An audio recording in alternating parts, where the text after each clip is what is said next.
Un autre voyage commence à Pretoria, au Centre international des conventions. Un bus nous attend pour nous conduire jusqu'au cœur de Johannesburg, à l'université de Witwatersrand.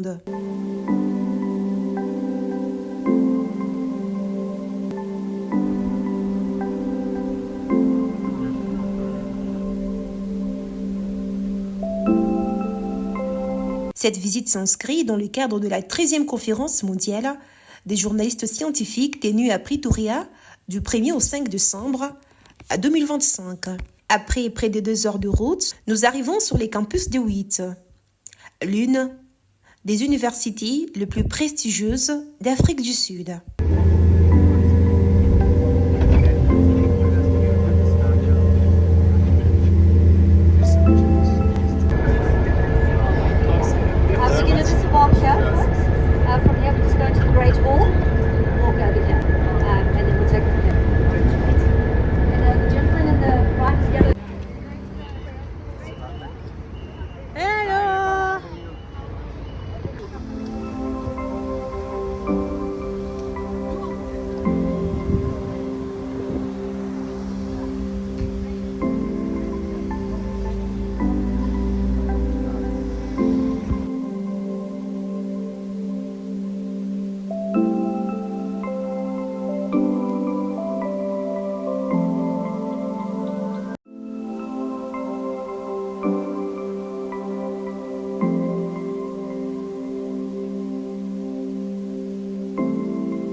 Fondée il y a plus de 100 ans, l'université de WIT s'est développée au cœur de Johannesburg, surnommée la ville de l'or. Sa réputation dépasse largement les frontières sud-africaines. Elle accueille aujourd'hui des chercheurs, doctorants et étudiants venus du monde entier et joue un rôle majeur dans la production scientifique et technologique internationale. Notre visite débute par quelques consignes pratiques données par Shirona Patel, directrice de la communication de l'université. Elle rappelle l'historique de Johannesburg, né de la ruée vers l'or, et explique comment le besoin des compétences techniques et éducatives a conduit à la création de cette institution. You can keep it with you, eat along the way as we go. There are some places where you won't be allowed to eat in. Peter vous donnera un aperçu dans une minute. Cette université a un peu plus de 100 ans. Elle a commencé comme une ville minière.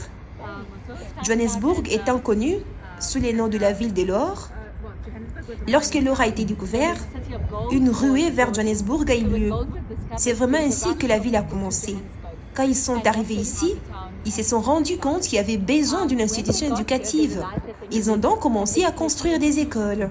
Ensuite, ils ont eu besoin des compétences pour l'exploitation minière. Et c'est en ce moment-là qu'ils ont commencé à construire cette université. Peter vous en dira un peu plus dans une minute. Prenons la photo et je passerai la parole à Peter. Si vous avez besoin d'aide, cherchez simplement quelqu'un avec ses shorts ou quelqu'un qui porte ceci. Et si vous vous demandez pourquoi c'est si calme, c'est parce que nous venons de terminer les examens. La saison des diplômes commence la semaine prochaine.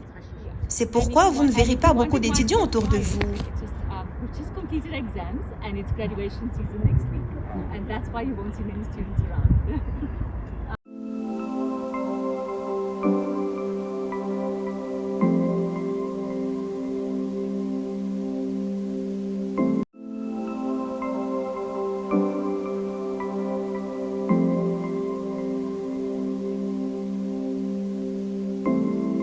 Peter Benzuidenhout, directeur du bureau du développement et de la levée des fonds de WIT, prend la parole et présente quelques chiffres clés. Beaucoup de faits, je vais mentionner, sont des multiples de 4. Donc, si vous avez du mal à vous souvenir de quelque chose, retenez simplement le chiffre 4. Par exemple, nous avons environ 40 000 étudiants. Nous avons environ 40% d'étudiants en formation post-universitaire, ce qui est assez impressionnant. Mais voici un fait vraiment intéressant. Nous avons près de 50% d'étudiants qui sont inscrits dans les domaines des sciences, technologies, ingénierie et mathématiques. Un indicateur fort de l'orientation scientifique de l'université. Nous nous dirigeons vers l'Institut d'études évolutives.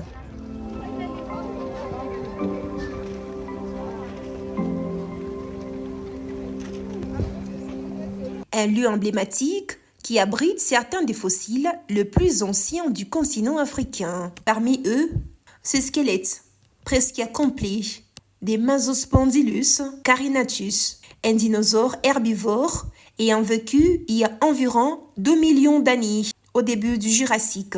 Découvert en 1980 par le paléontologue James Kitching, près des Clocolans, dans l'actuelle province de l'État libre. Il mesure près de 5 mètres de long et pouvait peser jusqu'à 500 kg.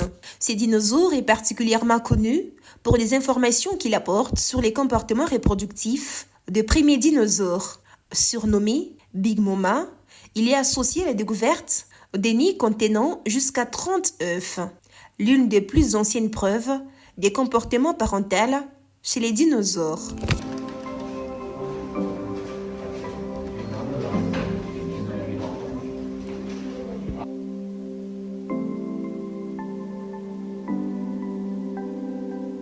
Notre visite se poursuit au laboratoire des primates Tobias, Philippe V Tobias. Nous y sommes accueillis par le Dr Bernard Zipfel, conservateur des collections des fossiles et des rochers de l'université.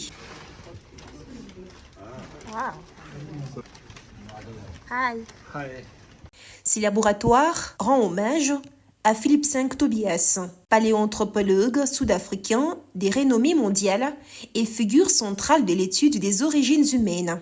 Il abrite l'une des plus grandes collections de fossiles d'hominidés au monde, nos parents évolutifs, avec plus de 3500 fossiles individuels, des ossements humains anciens, des primates et une vaste collection comparative des moulages. Ce lieu est une véritable mecque pour les chercheurs du monde entier.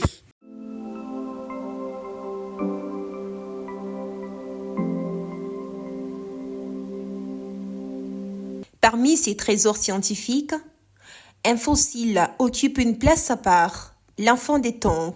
Okay, good morning everybody. Welcome to the Philip Tobias Fossil Hominin. Bonjour tout le monde, bienvenue au laboratoire Philippe Tobias consacré aux fossiles d'hominidés et des primates. Ici, nous étudions les primates fossiles. Il y a aussi des oiseaux, mais surtout, et c'est l'essentiel, nous étudions les hominidés fossiles, des créatures aujourd'hui disparues, mais qui sont de plus en plus étroitement liées à nous, les humains, qu'aux autres primates vivant comme les chimpanzés ou les bonobos. Nous nous intéressons passionnément à ces créatures, car elles nous donnent une idée de nos origines. Elles nous montrent à quoi nous ressemblions avant de devenir des humains modernes. Pour vous donner un ordre des grandeurs, en Afrique, environ 60% des fossiles d'hominines proviennent d'Afrique de l'Est, notamment d'Éthiopie, du Kenya et de la Tanzanie. Les 40% restants se trouvent ici, en Afrique du Sud. Et parmi ceux-ci, la majorité est conservée dans cette salle. C'est donc un espace extrêmement important, probablement l'un des meilleurs au monde de cette taille, car il offre un registre exceptionnel des origines humaines. Il faut toutefois préciser que nous ne savons pas toujours exactement quelles espèces sont directement nos ancêtres. Nous pouvons formuler des hypothèses, mais autrefois, à chaque nouvelle découverte, on avait tendance à penser que toutes ces espèces étaient reliées entre elles. Aujourd'hui, nous savons que plusieurs espèces d'hominines ont vécu en même temps, même lorsque les humains modernes existaient déjà. Il y a environ 200 000 ans, d'autres hominines vivaient simultanément avec nous. En Europe et en Asie, il y avait par exemple les Néandertaliens et les Denisoviens. Ici, en Afrique du Sud, nous avions des espèces comme Homo naledi et probablement Homo erectus qui coexistaient avec nous. Il est donc difficile de déterminer précisément lesquels sont nos ancêtres directs. C'est pourquoi nous préférons parler de nos parents évolutifs plutôt que d'ancêtres au sens strict. So it's kind of difficult to figure out who our ancestors were, so we refer to them rather as relatives.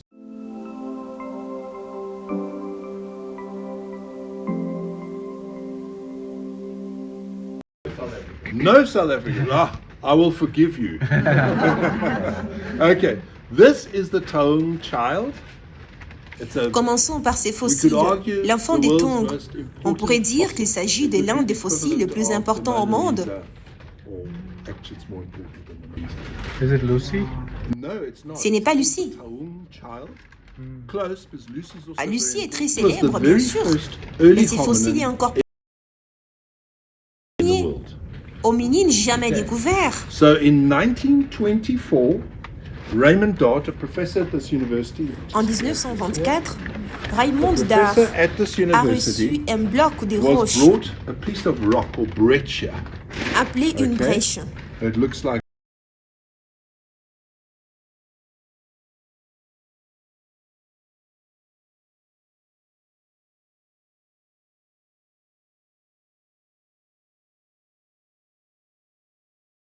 and at À the cette époque, ces time, créatures such étaient creatures totalement were inconnues.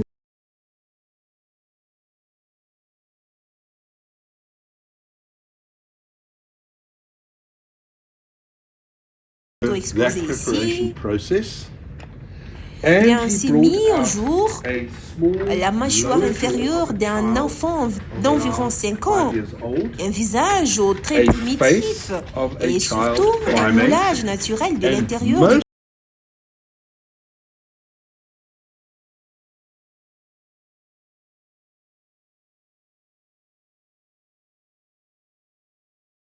découverte a été ignorée pendant près de 25 ans. Puis l'attention scientifique est revenue vers l'Afrique. it took 25 years. Aujourd'hui, nous savons sans aucun doute que l'humanité trouve ses origines ici en Afrique, quelle que soit la région du monde d'où l'on vient. I'm here. Hi. Yes, I grew up hearing that we came from that Oui, je suis née ici, berceau de l'humanité. Et très bien, d'où exactement?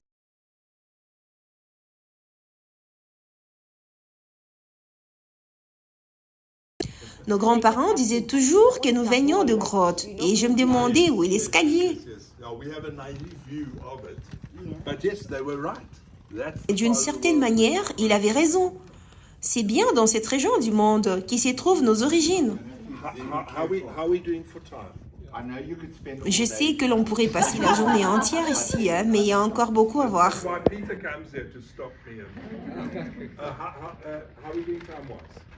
Autre découverte majeure, Littlefoot.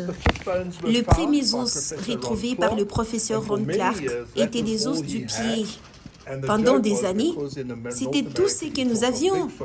Et la plaisanterie, notamment en Amérique du Nord, faisait référence au mythe du Bigfoot. On disait que ça devait être un petit pied. Puis le reste du squelette a été découvert. Il a fallu 21 ans pour l'extraire entièrement de la grotte des Sterkfontein, à l'extérieur des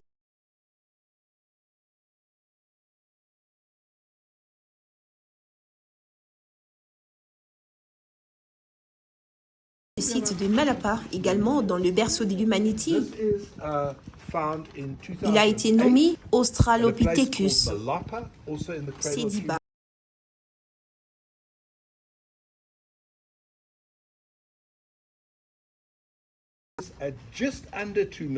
Ces découvertes rappellent que plusieurs espèces d'hominidés ont coexisté et que notre histoire évolutive est bien plus complexe qu'une simple lignée directe. Nous descendons ensuite dans la salle L11, un atelier essentiel du travail paléontologique situé au rez-de-chaussée du bâtiment.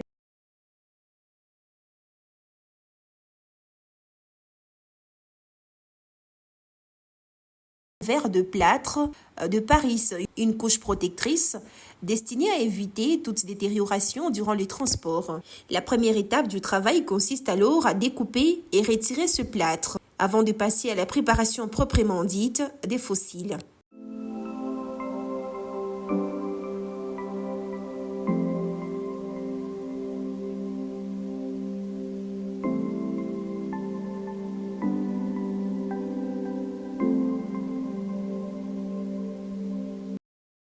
Nous rencontrons Bonicio et Gladys, techniciennes en paléontologie. C'est un plastique de fer. Ils l'ont couvert, je l'ai coupé parce que quand les étudiants le couvrent, c'est un plastique de fer, ils ne savent pas encore ce qu'il y a dedans. They don't know yet what is it in the. Donc quand je suis venue au labo, je l'ai coupé et je l'ai exposé. Then I exposed, I removed all the matrix. So it's why.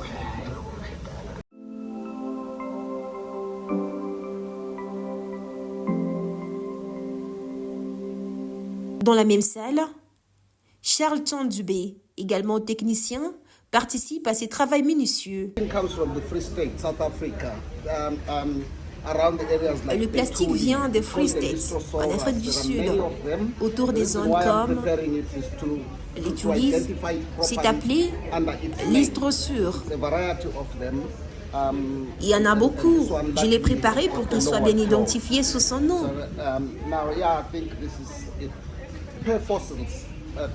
Je prépare le fossile, je les nettoie, je les prépare et je les répare aussi.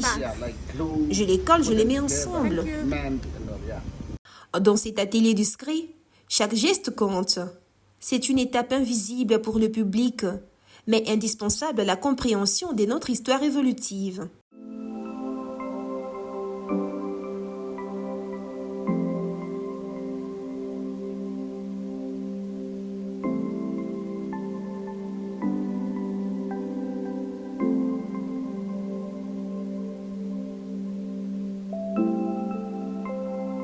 A little bit of one and a little bit of another one.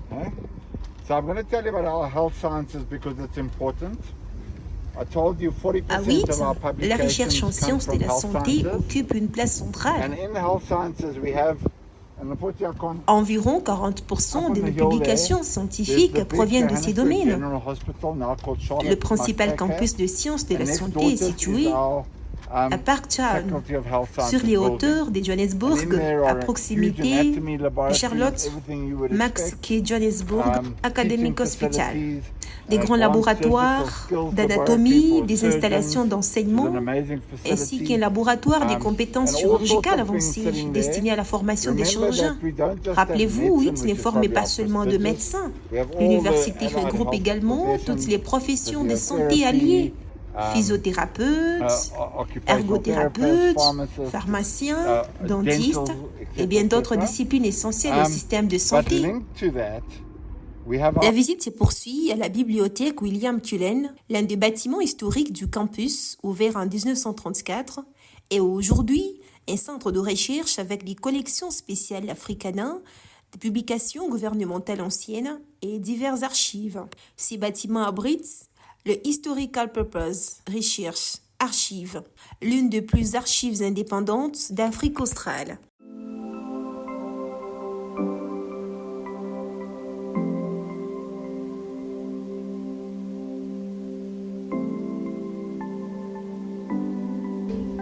Nous sommes guidés par Gabriela Mohal, archiviste et directrice intérimaire du centre. Une fresque monumentale attire immédiatement l'attention. Le peuple doit gouverner.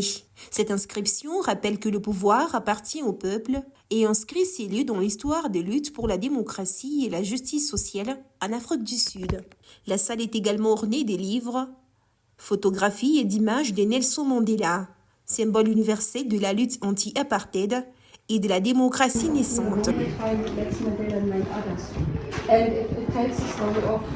Mandela avait été arrêté en 1962 après une tournée sur les continents africains pour rencontrer les leaders politiques et les archives montrent comment les équipes de MK s'est préparées au procès de 1963. Conscient des risques encourus.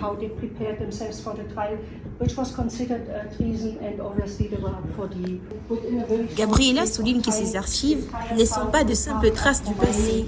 Elles révèlent l'organisation minutieuse et la prudence dont faisaient preuve ceux qui combattaient pour la liberté. Chaque papier, chaque note, chaque image, y compris celle de Mandela, raconte une page de l'histoire sud-africaine depuis l'apartheid jusqu'à la démocratie moderne.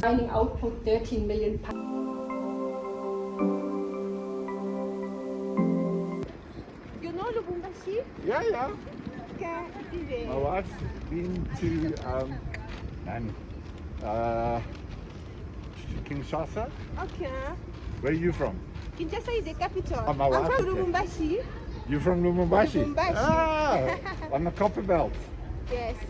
You like this university? Yeah, it is very Yeah. comfortable. It is a big, huh? It's very big.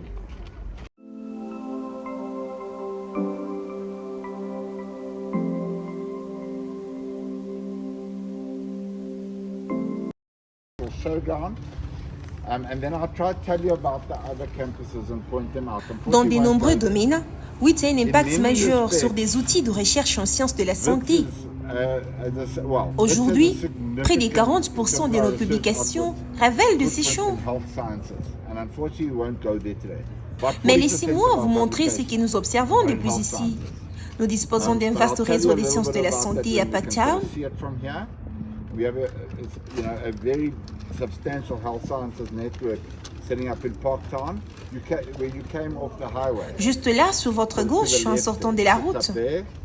À cela s'ajoute ces grands hôpitaux universitaires. Et pour commencer, une question toute simple. Je ne suis pas scientifique, enfin disons, un scientifique très pragmatique, donc n'hésitez pas à me corriger. Quel âge a la Terre? You're all science journalists. How old is the Earth? 4 milliards. D'autres propositions? Okay, let's go. La science nous l'indique clairement. La Terre a environ So the science will tell us 4,6 milliards d'années. Earth is about 4.6 billion. Nous rejoignons ensuite la faculté d'ingénierie pour découvrir Digimine, un laboratoire de pointe dédié à une exploitation minière responsable. Des étudiants en master et doctorat y développent des solutions technologiques innovantes. Ils collaborent et mettent leurs compétences au service de l'amélioration du secteur minier. Mohamed Ousmane Bak et Mohamed Amer Farouk, tous étudiants en master, nous reçoivent.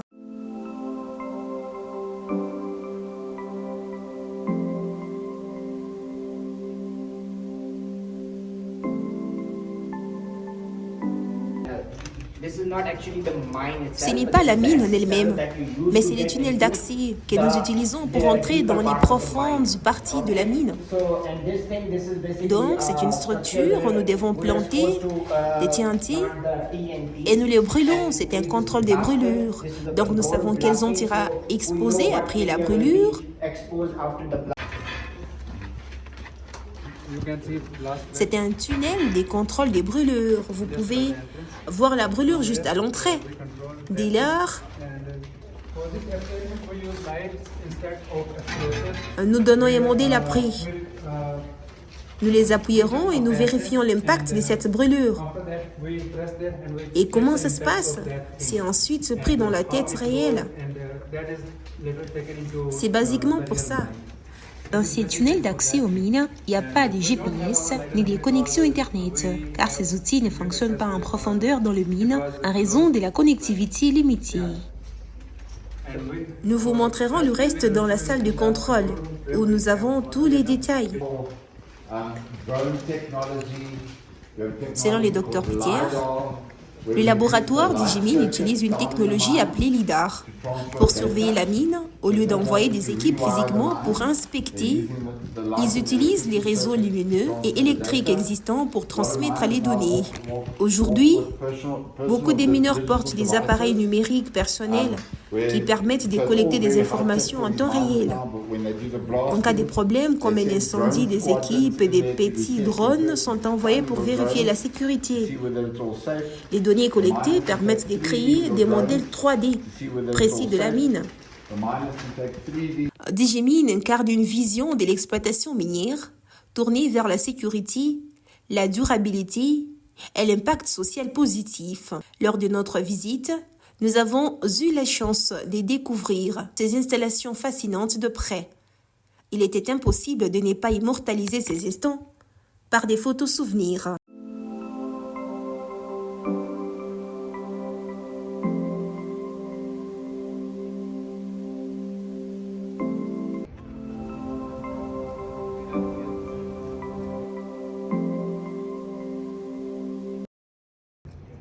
Hello, are you a student?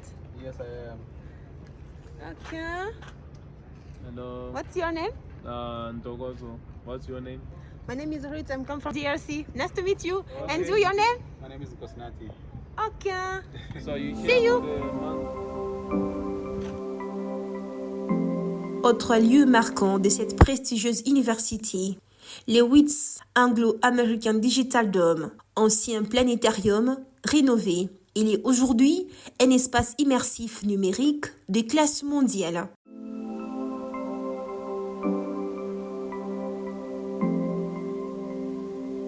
Capable d'accueillir conférences, projections et événements scientifiques. Il a un nouveau système de projection numérique à la pointe de la technologie, un auditorium équipé de sièges pour devenir les Digital Dome. But even though the sun has set almost an hour ago, what you see is all this light close to the horizon. And that is just because we live in a big city, Johannesburg, with a lot. What you will only see is the stars. What you can imagine is there are lines drawn between the stars, and this is what Pegasus would look like. Now, all these constellations is a tool which astronomers use to map the night sky. So we've seen the constellation Pegasus. Below, there is another constellation, which again, according to the Greeks, this was not an animal. According to them, it was a princess known as Andromeda. And again, here you see Andromeda, what they would imagine it to be. But again, if you join lines between the stars, this is what Andromeda would look like. Now, again, Andromeda is quite famous because it has a very important object in its boundaries, in that region. And to see that, you definitely cannot do it from Johannesburg. What you need to do is, you need to go. En plus des spectacles immersifs, interdisciplinaires, en plein dôme avec son surround, le lieu peut être utilisé pour des ateliers, des conférences publiques, séminaires et événements d'entreprise, comme des lancements de produits. Chaque événement peut être associé à un spectacle immersif, plein dôme exceptionnel, déjà existant, faisant du Digital Dome un lieu unique, offrant une expérience mémorable. Près de 40% de nos étudiants sont inscrits en formation postgraduée. Une grande partie de l'activité scientifique de l'université est donc orientée vers la recherche avancée. C'est pour cette raison que de nouveaux bâtiments ont été construits, notamment pour l'enseignement et la recherche en chimie, en physique et dans les sciences fondamentales, afin de répondre aux besoins d'une université tournée vers l'innovation.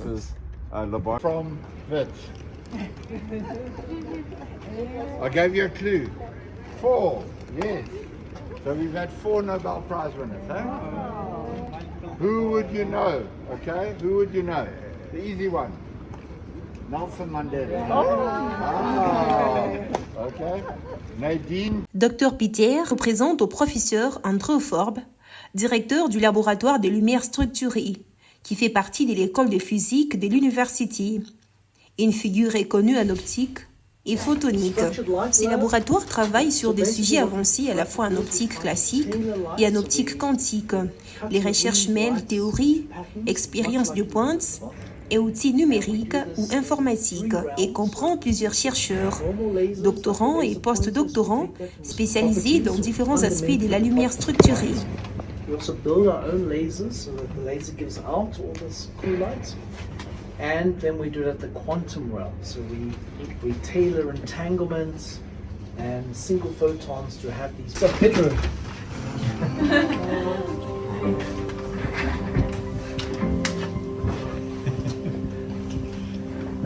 Hadrian, would you mind explaining more stuff as well? Joshua, you want to explain? Sure. Of the table, since you only have 5-10 minutes. Come in. So at the front end is all the classical work. All the quantum is at the back. Des étudiants nous expliquent leurs recherches sur la lumière structurée et les photons intriqués. My name is Pedro. I'm a PhD student at the Structured Light Lab. So what I do here is I play with entangled photons. Je m'appelle Pedro, je suis étudiant au laboratoire des lumières structurées. The idea here is these entangled photons are connected even though we can separate them very far away in space. So Je travaille avec des photons intriqués. Ces photons restent connectés même si on les sépare à des grandes distances. the idea is you send photons through a crystal, which essentially breaks up all photons into pairs. L'idée est d'envoyer des photons à travers un cristal, ce qui transforme les photons en paires intriquées. That are then entangled, and what that means is if I do something or measure one photon, then I know something about the other photon. Cela signifie que si je mesure un photon, je peux savoir quelque chose sur l'autre, peu importe la distance qui nous sépare. And in principle, I can send them or separate them as far as possible, or as far as I want. Ce qui m'intéresse particulièrement, c'est de créer des corrélations entre ces photons plus fortes. Now, what I'm particularly interested in is in actually making these correlations between these photons, so these connections, stronger than they usually are. Qu'est-ce que l'on observe habituellement? Pour cela, nous commençons par des expériences sur tabletop, So usually, if you send these photons dans un environnement très contrôlé. very noisy environment, a lot of, Si l'on let's say, essaie directement background d'envoyer un noise, photon d'un bâtiment à un autre, first, the idea is to il y aurait beaucoup de bruit. in a controlled environment. Les bâtiments bougent, des variables supplémentaires apparaissent. Il faut d'abord comprendre la physique sur table, puis certaines de ces expériences peuvent être étendues à un environnement réel. Ce qui me surprend le plus, c'est à quel point ces systèmes, qui semblent très sensibles, peuvent en réalité être relativement robustes face aux perturbations. Les états que nous créons restent stables et fiables, même lorsqu'on pousse les limites sur la table.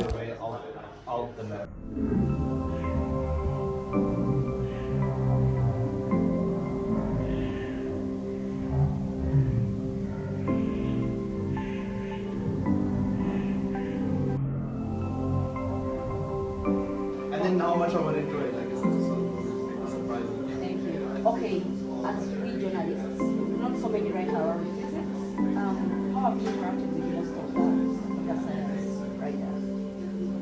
With writers? Yes. How do you explain, how do you break down, because these are really complex?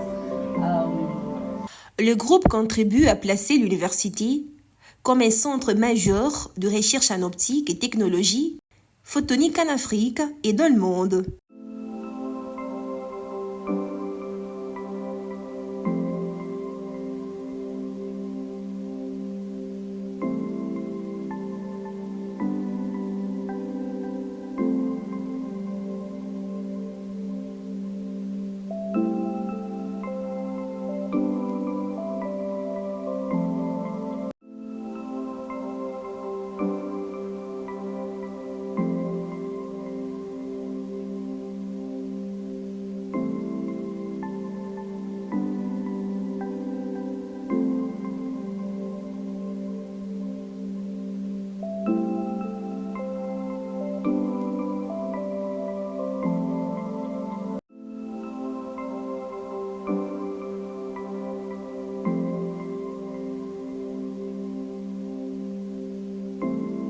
Notre dernière étape, le Centre des Origines, musée consacré aux origines humaines.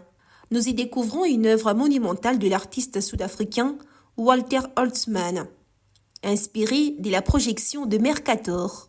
L'Afrique y est placée au centre, symbolisant le berceau de l'humanité et les migrations humaines à travers le monde, selon les explications fournies par Tammy Hodgkins-Renard, curatrice, archéologue et chercheuse spécialisée dans l'ocre au musée de cette université.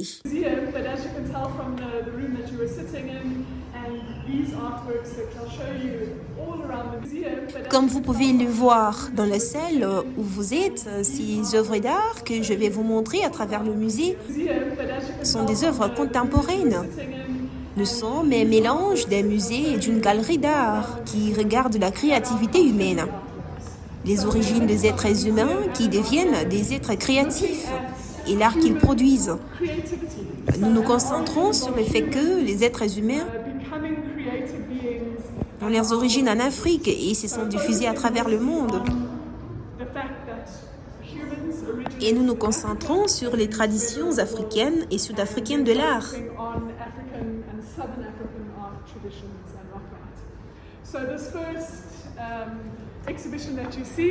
Cette première exposition que vous voyez est faite d'un artiste sud-africain nommé Walter Holtzman. La couture en copie qui passe à travers le mur, en commençant par l'Afrique et en tournant autour du reste du monde, montre que nous partageons de l'évidence génétique, de l'évidence archéologique, de l'évidence fossile que les êtres humains ont commencé en Afrique et qui se sont diffusés dans le monde. C'est une belle représentation de ce que nous voyons dans les bâtiments de pierre derrière. Si vous venez de ce côté, vous verrez l'évidence d'innovation humaine. Les bâtiments de pierre, c'est les débuts des computers. Ces bâtiments de pierre ressemblent à des rochers. Ils ne ressemblent pas beaucoup, mais ce sont les premiers outils que nous avons utilisés pour, d'une manière innovative, où tous les êtres humains montrent qu'ils pouvaient faire ces outils.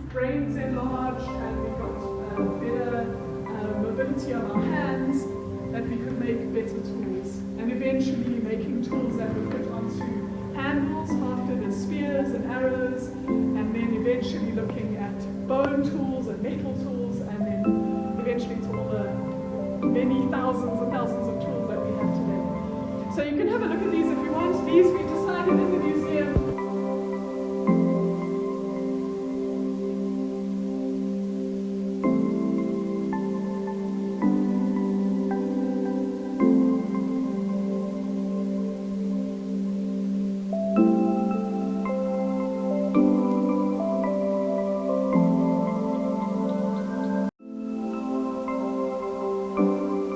Nous sommes ici dans la galerie de l'évolution humaine.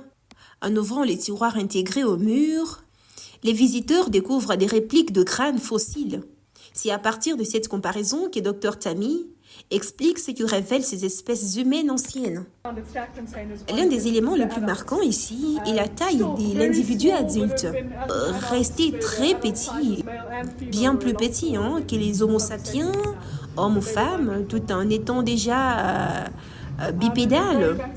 Et lorsque l'on remonte vers des espèces plus anciennes, on observe une grande diversité. Il existe de nombreuses espèces différentes, dont certaines présentent des caractéristiques proches de celles des Paranthropus robustus. Cette structure que l'on voit ici correspond à une zone d'attache musculaire très développée, indiquant des muscles extrêmement puissants. On peut comparer cela à ce que l'on observe aujourd'hui chez les gorilles mâles, notamment la crête sagittale. En revanche, le cerveau est beaucoup plus petit et la forme du visage est très différente de la nôtre. Paranthropus n'était pas un ancêtre direct, mais une espèce humaine qui vivait en même temps que d'autres hominines.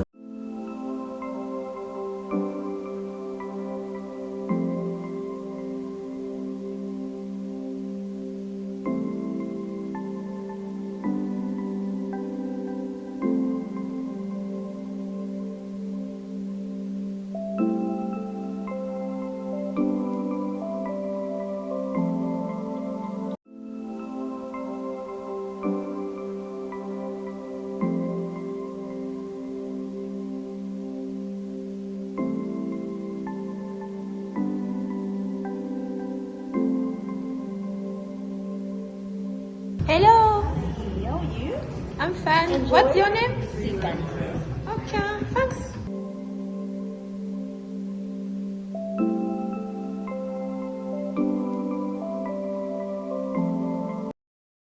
La visite se termine dans la salle consacrée à l'art rupestre scène et au thérianthrope, figure mi-humaine, mi-animale, symbole de transformation et de spiritualité. Ces représentations ouvrent une autre forme de compréhension de l'humanité au-delà de la biologie, celle du lien entre l'homme, la nature et le monde spirituel.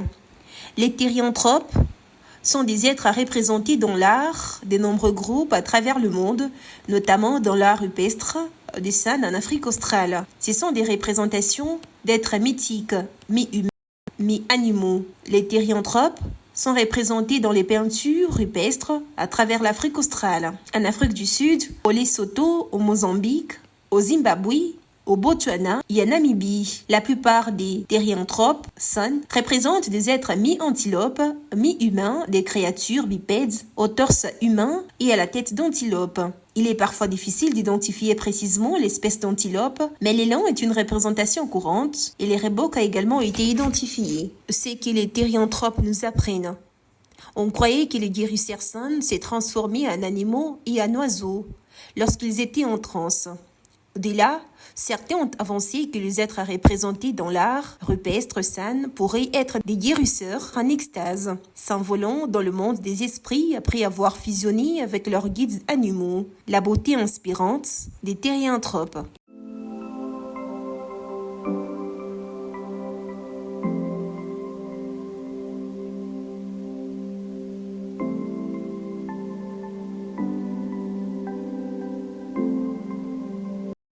This is Origin Center at Wits University. Vous avez pu découvrir ce qui se cache derrière ce musée Origin Center. J'espère que vous avez aimé, vous avez justement découvert les particularités des différents symboles derrière ces musées. Alors nous disons merci à Tammy qui s'est disponibilisée pour nous raconter cette histoire. Thank you for your time. Have you advised people who wants to visit our museum? Cool. Oh, we'd love to have people come and look at Wits University and we look at the origins of humans, but especially the origins of what makes us human, our first creativity and the art and our amazing cultural diversity in South Africa. Thanks. Cool. Merci. Merci.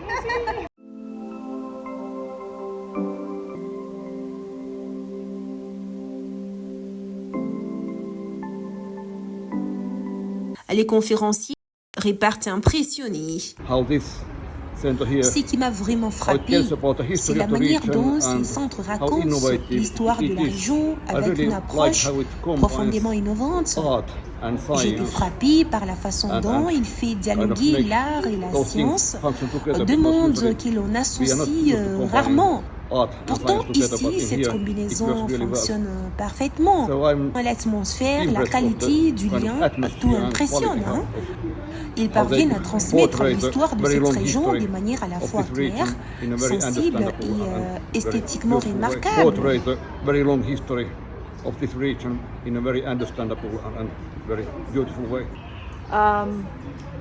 J'ai beaucoup apprécié cette exposition. J'ai adoré la responsable du musée qui nous a parlé et j'ai aimé ses descriptions des premiers humains.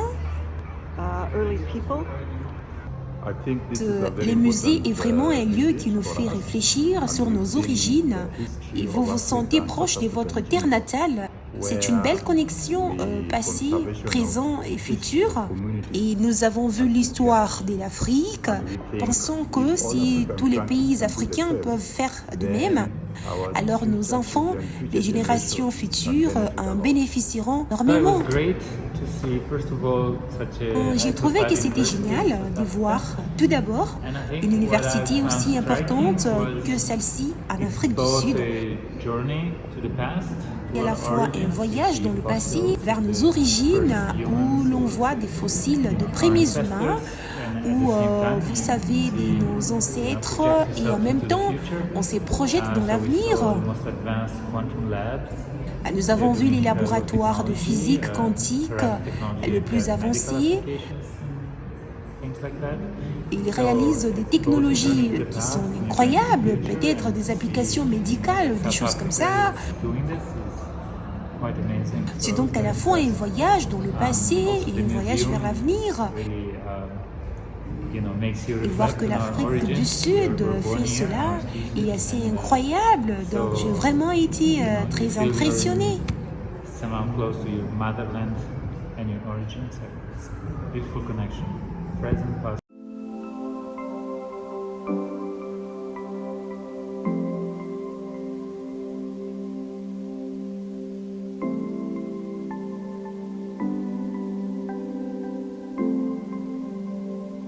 Situé au cœur de Johannesburg, en Afrique du Sud, WIT s'étend sur 400 hectares et regroupe 5 facultés réparties sur 2 campus.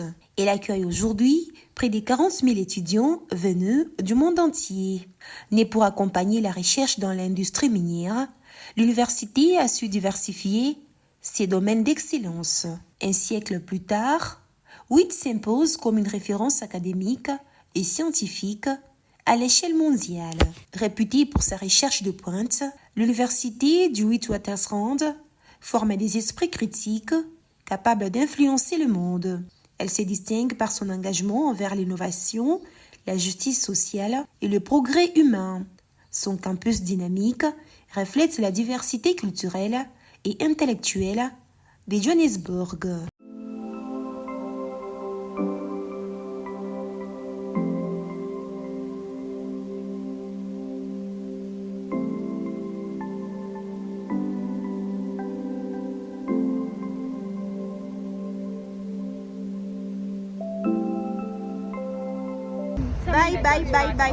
Bye. Thank you. Good luck in it.